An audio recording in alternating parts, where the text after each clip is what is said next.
Hello अस्सलाम वालेकुम दोस्तों। तो यार क्या हाल है। आज की इस वीडियो में डेप्रिसिएशन 2014 प्राइवेट का क्वेश्चन सॉल्व करेंगे। ठीक है, तो चलें सबसे पहले हम क्वेश्चन पढ़ते हैं। मरहबा कॉर्पोरेशन सीईओ का मतलब कॉर्पोरेशन। ठीक है, purchase a machine on March 1st 2011 at a list price of ₹3 lakh subject to a trade discount of 2%। ठीक है, अब ट्रेड डिस्काउंट क्या होता है। ट्रेड डिस्काउंट वो डिस्काउंट होता है जो कि उसी वक्त ही हम लोगों को मिल जाता है, यानी कि जो बार्गेन करके मिल जाता है। समझिए कि मैंने जो है मशीन ख़रीदी और उन लोगों से थोड़ा बार्गेन करके मुझे तो कुछ डिस्काउंट मिल गया, तो मैं इसको ट्रेड डिस्काउंट कहूँगा। ठीक है, under the term of payment 2/10 and N/45। ठीक है, इसका क्या मतलब होता है। इसका मतलब होता है कि 2% डिस्काउंट मिलेगा अगर विद इन 10 डेज़ के अंदर पेमेंट कर दी तो। ठीक है, नहीं तो फिर 45 डेज़ में पेमेंट आपने करनी ही है। ठीक है, तो इसका मतलब ये होता है the corporation paid with in discount period. ठीक है, कॉर्पोरेशन ने जो है वो डिस्काउंट पीरियड पे किया। ठीक है, अब ये हो गया ट्रेड डिस्काउंट। अब यहाँ से जो डिस्काउंट मिलेगा ना, जो कॉर्पोरेशन जल्दी जो अपनी पेमेंट करती है मशीन की, उस डिस्काउंट को हम कहेंगे कैश डिस्काउंट। ठीक है, following additional cost were incurred on the machine. कुछ एडिशनल कॉस्ट जो है वो मशीन के ऊपर इनकर्ड हुई है। अब यहाँ पे हमने देखना होता है कि कौन सा यहाँ पे एक्सपेंडिचर रेवेन्यू है और कौन सा एक्सपेंडिचर कैपिटल एक्सपेंडिचर है। ठीक है, अब देखिए रेवेन्यू एक्सपेंडिचर वो एक्सपेंडिचर होता है जो कि हम नॉर्मली एक्सपेंस करते रहते हैं, जैसे रिपेयर एक्सपेंस हो गया। ठीक है, और क्या कहते हैं ट्रांसपोर्टेशन नहीं आएगा इसमें, या एडमिनिस्ट्रेटिव एक्सपेंसेस हो गए। ठीक है, सैलरी एक्सपेंस हो गया। तो ऐसे एक्सपेंसेस जो कि सेल्स करने वक्त काम आए, उनको हम बेसिकली हम कहेंगे रेवेन्यू एक्सपेंडिचर्स। ठीक है, फिर जो कि रेवेन्यू जनरेट करने में जो इनकर्ड हुए हैं। ठीक है, तो उसको हम कहेंगे रेवेन्यू एक्सपेंडिचर। और अब कैपिटल एक्सपेंडिचर वो तमाम एक्सपेंडिचर होते हैं जो कि मशीन की एफिशिएंसी बढ़ा दें या उसकी इफेक्टिवनेस बढ़ा दें। ठीक है, एफिशिएंसी बढ़ा दें या उसकी काम करने की सलाहियत बढ़ा दें, या फिर वो बेहतर काम कर सके या उसकी लाइफ को बढ़ा दें। ठीक है, तो कोई भी ऐसा एक्सपेंडिचर जो कि या तो फिर मशीन की वैल्यू एडेड अप कर दे, यानी कि मशीन को और ज़्यादा महंगा कर दे। ठीक है, या तो फिर मशीन की इफिशिएंसी बढ़ा दे, यानी कि मशीन जो है पहले 2 यूनिट प्रोड्यूस करती थी, अब जो है वो 10 यूनिट प्रोड्यूस कर विद इन सेम टाइम। या तो फिर वो मशीन की लाइफ को बढ़ा दे कि मशीन जो है पहले 10 ईयर के बाद जो है ख़त्म होनी थी, अब जो है वो 12 ईयर तक चलेगी, 12 ईयर्स तक चलेगी। ठीक है, तो ये तमाम चीज़ें अगर कोई भी एक्सपेंस की तमाम चीज़ों में से कोई एक चीज़ भी करता है तो उसको हम मानेंगे कि वो कैपिटल एक्सपेंडिचर है। ठीक है, अब यहाँ पर ट्रांसपोर्टेशन ₹5,000 है। ट्रांसपोर्टेशन को जो है हम एज अ कैपिटल एक्सपेंडिचर लिखते हैं, क्योंकि फॉर एग्जांपल आप जो मशीन समझे कि मशीन यहाँ पर थी कोरंगी में। ठीक है, इंडस्ट्रियल एरिया पे थी कोरंगी में। आप रहते हैं लिहाड़ी में। ठीक है, लेट सपोज कराची लिहाड़ी या कोई भी मलिर टाउन या औरंगी टाउन। ठीक है, doesn't matter, but you live far from the Korangi. ठीक है, कहीं आप दूर रहते हो कोरंगी से।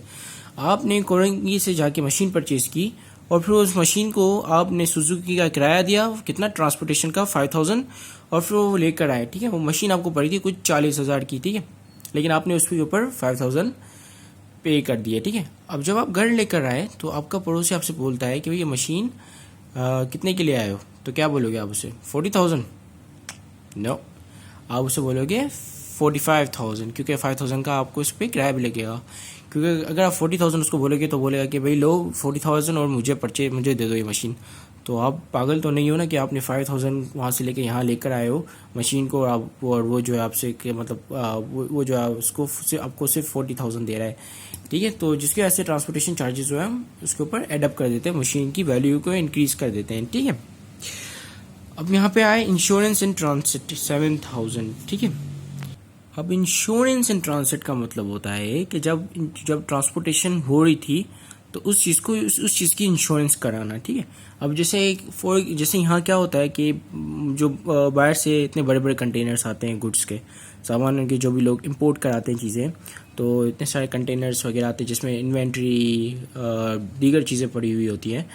तो वो जाहिर सी बात है वहाँ पे एक ख़तरा होता है एक तरह से कि आपकी जो चीज़ें डूब ना जाए। तो जाहिर सी बात है अगर आपकी चीज़ डूब गई, आपने परचेज़ कर लिया, आपने पेमेंट कर ली है, तो क्या कहते हैं आपकी जो इतनी सारी इन्वेस्टमेंट जो आपने की है वो सारी की सारी डूब जाएगी। तो इस चीज़ को बचाने के लिए वो क्या करते हैं कि ट्रांसपोर्टेशन की मतलब ये इंश्योरेंस इन ट्रांसिट ले लेते हैं, ट्रांसपोर्टेशन वाली इंश्योरेंस, यानी गुड को सेफली अराइव होने वाली इंश्योरेंस। ठीक है, तो वो ले लेते हैं। तो इससे क्या होता है कि अगर आपका जो है माल डूब जाता है तो वो जो इंश्योरेंस कंपनी उसको कंपनसेट करेगी। ठीक है, उसको इसकी रीइंबर्समेंट हो जाएगी। ठीक है, तो यहाँ पर भी कुछ यही सीन है कि ये कौन सी कॉरपोरेशन है, कौन सी है, ये मरहबा कॉरपोरेशन। मरहबा कॉरपोरेशन ने इंश्योरेंस एंड ट्रांसलेट खरीदी ताकि उनका जो गुड्स है, उनका जो मशीन है वो सेफली अराइव्ड हो जाए, ठीक है। तो ये भी एक तरह से कैपिटल एक्सपेंडिचर होगा, ठीक है, क्योंकि ये क्या कर रहा है, ये इंश्योर कर रहा है कि मशीन को कुछ हो ना, ठीक है, मशीन जो है वो सेफली अराइव हो जाए, अगर हो कुछ भी तो इन लोगों को लॉस ना हो और ये लॉस कंपनसेट हो जाए इंश्योरेंस कंपनी की तरफ से, ठीक है। तो इसको भी हम ऐड कर देंगे किसमें, मशीन की कॉस्ट में, ठीक है। अब इंस्टॉलेशन एंड टेस्टिंग चार्जेस ₹10,000। अब ये भी कैपिटल एक्सपेंडिचर है। अब ये कैसे कैपिटल एक्सपेंडिचर है, तो भाई इंस्टॉल करना मशीन को, यानी कि मशीन लेकर आया, जैसे समझे एसी लेकर आया मैं, अब इसको मैं इंस्टॉल करूँगा, इसमें लगाऊंगा ताकि एसी जो है प्रॉपर्ली वर्क करे। तो ये क्या करेगा कि अगर इसकी इंस्टॉलेशन अच्छी तरीके से होगी तो ये ज़्यादा अच्छी तरीके से वर्क करेगा। तो ये बेसिकली ये जो है मशीन की एफिशिएंसी को तेज़ कर रहा है इंस्टॉलेशन, ठीक है। और टेस्टिंग चार्जेस को उसको टेस्ट पे रन करना कि सही चल रहा है या नहीं चल रहा है, ठीक है। This is also linked with the machine health, कि उसको टेस्ट किया जा रहा है, उसको ऑयलिंग, टेस्टिंग, इंस्टॉलेशन, ठीक है। तो इस मेंटेनेंस, ये तमाम चीज़ें जो है मशीन की एफिशिएंसी को बढ़ा देती हैं, ठीक है, और मशीन की लाइफ को भी बढ़ा देती है। तो जिसकी वजह से हम इसको भी एक कैपिटल एक्सपेंडिचर मानते हैं। तो ये भी जो है मशीन की कॉस्ट में एडअप हो जाएगा, ठीक है। फिर है हमारे पास 3 ईयर फायर इंश्योरेंस पॉलिसी, ठीक है। Fire insurance policy it is a contingent, ठीक है, हो सकता है लगे, हो सकता है ना लगे, ठीक है, फायर लग जाए मशीन को या ना लगे, ठीक है। तो बहरहाल इसके लगने या ना लगने से मशीन को कोई फ़र्क नहीं पहुंचेगा, ठीक है। ना ही मशीन जो है सेफली चलेगी, क्योंकि जब यहाँ पे इंश्योरेंस ट्रांसलेट कर रहे थे तो ये मशीन सेफली अराइव्ड हो रही थी, क्योंकि हम तो ऐसा ही समझेंगे ना कि सेफली अराइव होगी, अगर नहीं हुई तो कंपनसेशन करने वाली इंश्योरेंस कंपनी बैठी हुई है, ठीक है। फायर इंश्योरेंस फायर में ये होता है कि ये लगे ना लगे, ठीक है, फायर कभी लग जाए या ना लगे, तो फायर इंश्योरेंस को हम एज अ रेवेन्यू एक्सपेंस मानते हैं, ठीक है, क्योंकि ये नेसेसरी नहीं होता है, ना ही मशीन को जो है ना ही मशीन हेल्प करता है मशीन की सेफली रन करे, या ना ही उसकी एफिशिएंसी तेज़ करता है और ना ही उसका लाइफ बढ़ाता है, ठीक है। तो इसको हम जो है रेवेन्यू एक्सपेंडिचर ट्रीट करेंगे, नॉट कैपिटल एक्सपेंडिचर। फिर लिखा है during installation on adjacent machine was damage and repair cost paid ₹7,000, ठीक है।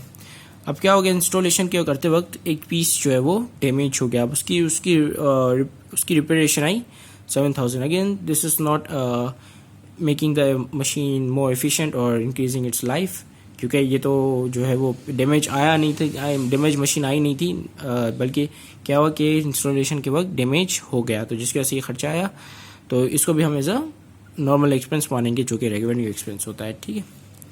फिर सैल्वेज वैल्यू लिखी हुई है कितनी, 10,120, और यूजफुल लाइफ कितनी है, 10 ईयर्स है, ठीक है। The company follows calendar year as I accounting period. Calendar year यानी कि एक तो फिजिकल ईयर होता है, दूसरा कैलेंडर ईयर होता है। आई थिंक कैलेंडर ईयर जो है दिसंबर की 31 तारीख को जो है वो ख़त्म होता है, यानी कि वहाँ पे जो है रिपोर्टिंग ईयर होता है इनका, मतलब टैक्स ईयर जिसको हम कहते हैं, ठीक है। वैसे अमूमन ये पाकिस्तान में जो फिजिकल ईयर होता है वो जून जुलाई में होता है, ठीक है। आई थिंक मुझे सही तरीके से पता नहीं है, लेकिन जून जुलाई में होता है मोस्टली, ठीक है।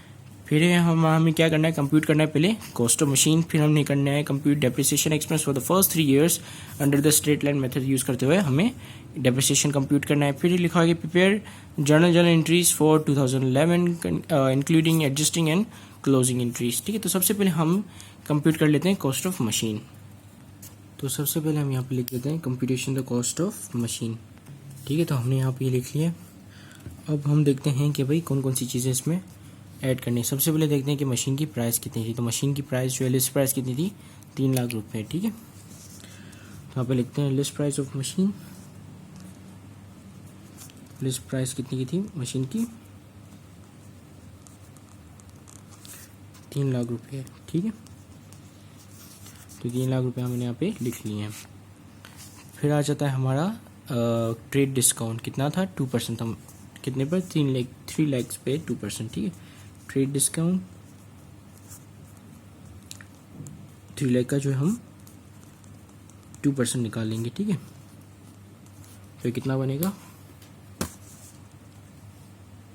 3 लाख 1 लाख 2%, और ये बन गया हमारा 6000, ठीक है। सो यहाँ पे हमें 6000 जो है वो ट्रेड डिस्काउंट मिला, यानी कि जो बार्गेन किया उसका डिस्काउंट, ठीक है।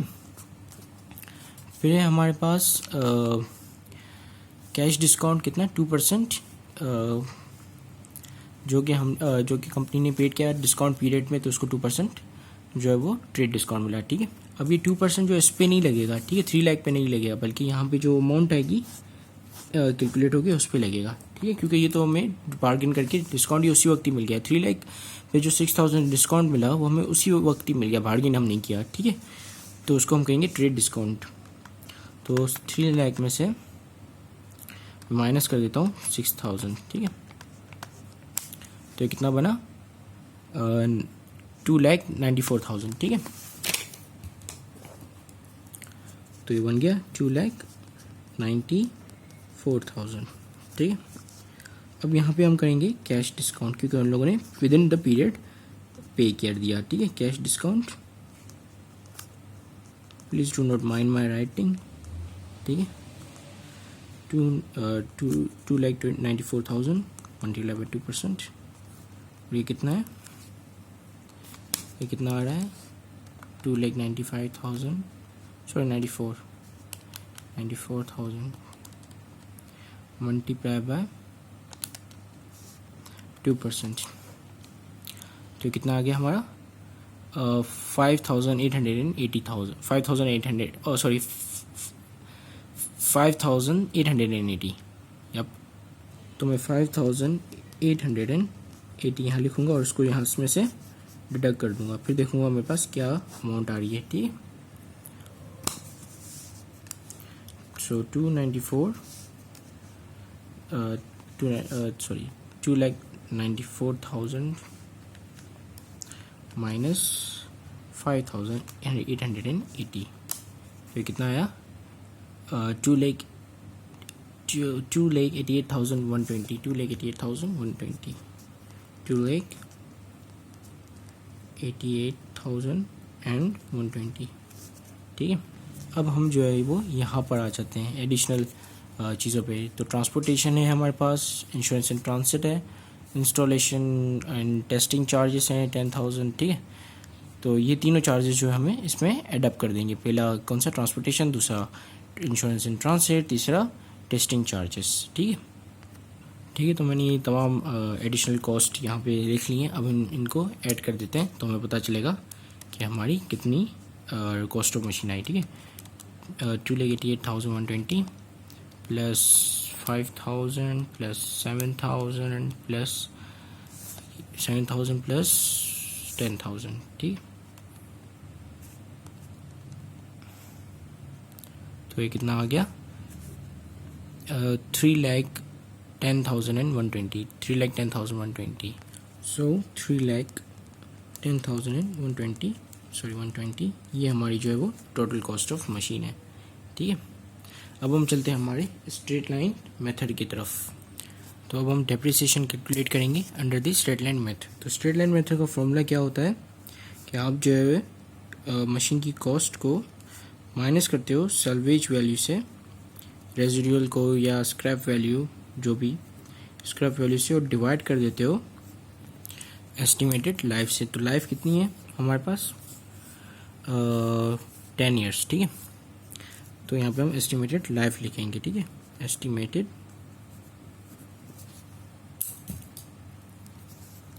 लाइफ, ठीक है।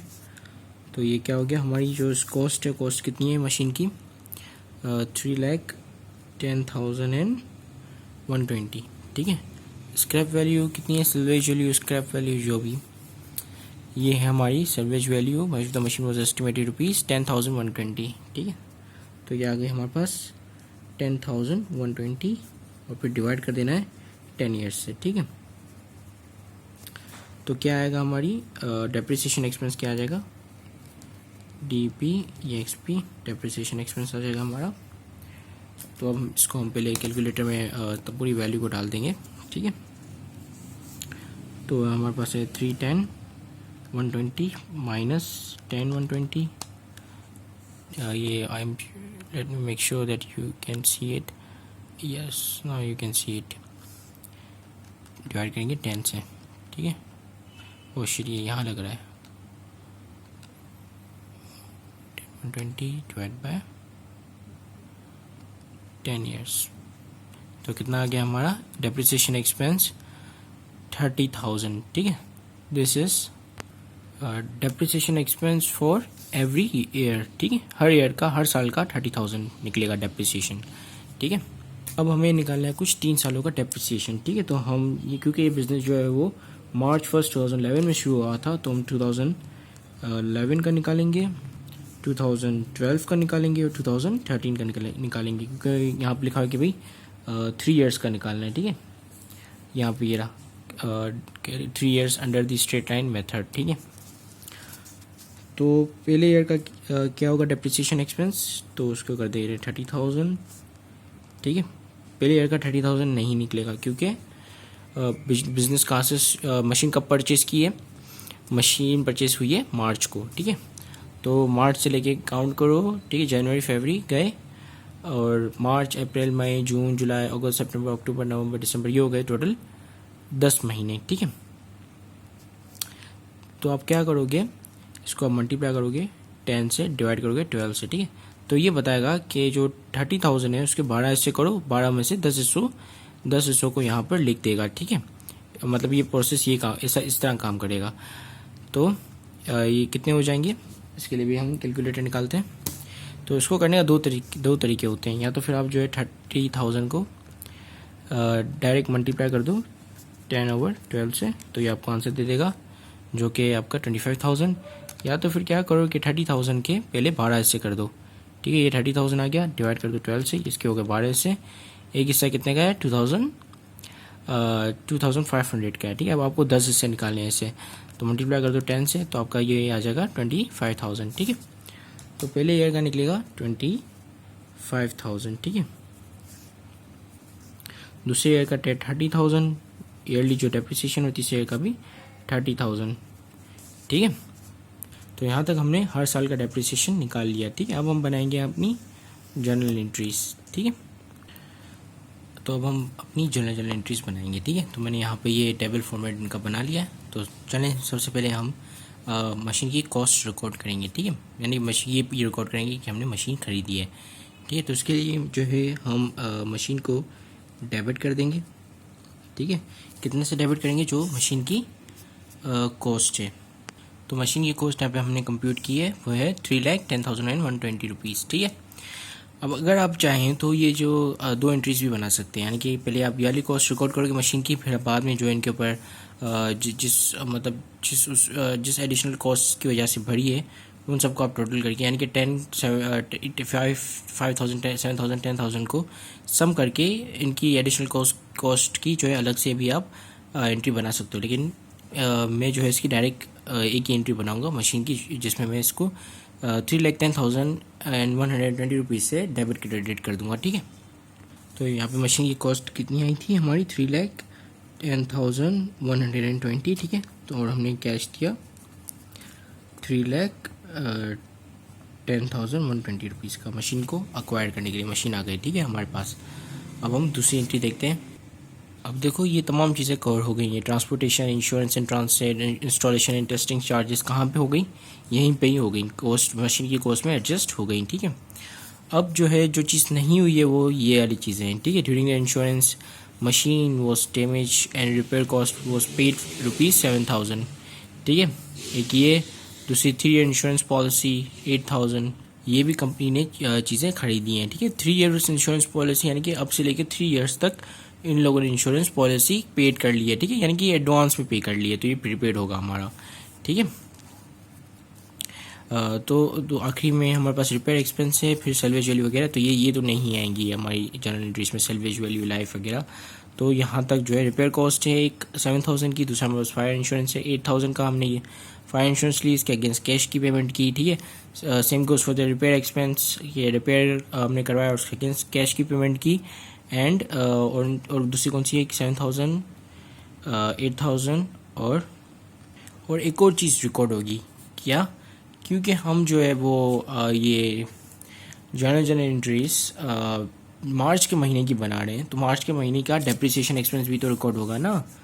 तो ये डेप्रिसिएशन एक्सपेंस कितना रिकॉर्ड होगा मार्च के महीने का, 2 मार्च 2011 का कितना होगा 25,000, इसको भी हम रिकॉर्ड करेंगे, ठीक है। और कैश इसकी भी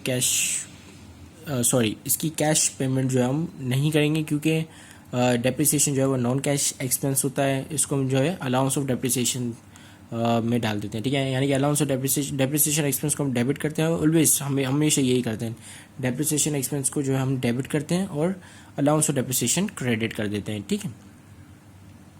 यानी कि इस डेप्रिसिएशन को एक्सपेंस को हम अलाउंस फॉर डेप्रिसिएशन में डाल देते हैं। अब अलाउंस क्या होते हैं, देखिए बिजनेस के पास है ना अलाउंसेस होते हैं, ठीक है। यानी कि जैसे for example allowance of bad dates, ठीक है। अब ये क्या होते हैं, ये बिजनेस क्या करती है कि ये पैसे जो है वो एक तरफ रिजर्व करके रखती है कि अगर बैड डेट्स अकर हुए तो वो जेब से नहीं देंगे बल्कि उन अलाउंस में से उनकी कंपनसेशन करेंगे, ठीक है।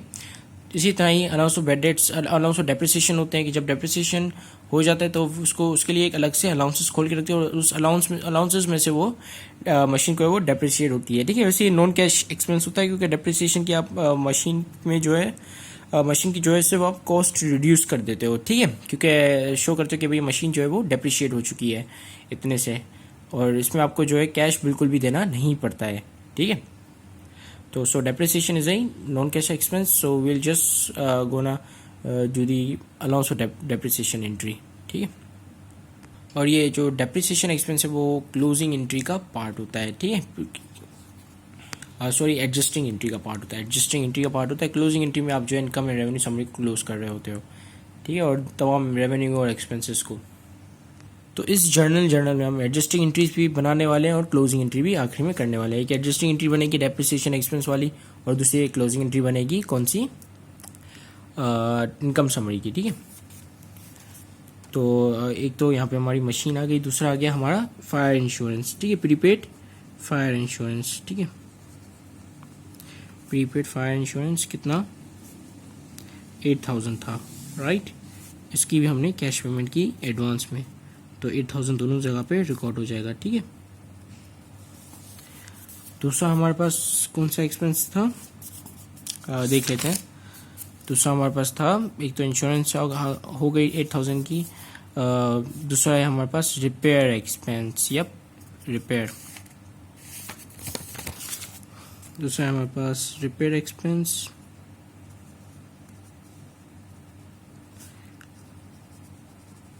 कितने का 7,000 का, और कैश से हमने इसकी कैश पेमेंट की, तो यहाँ पे हम 7,000 से कैश जो है हमारे यहाँ से चला गया, ठीक है।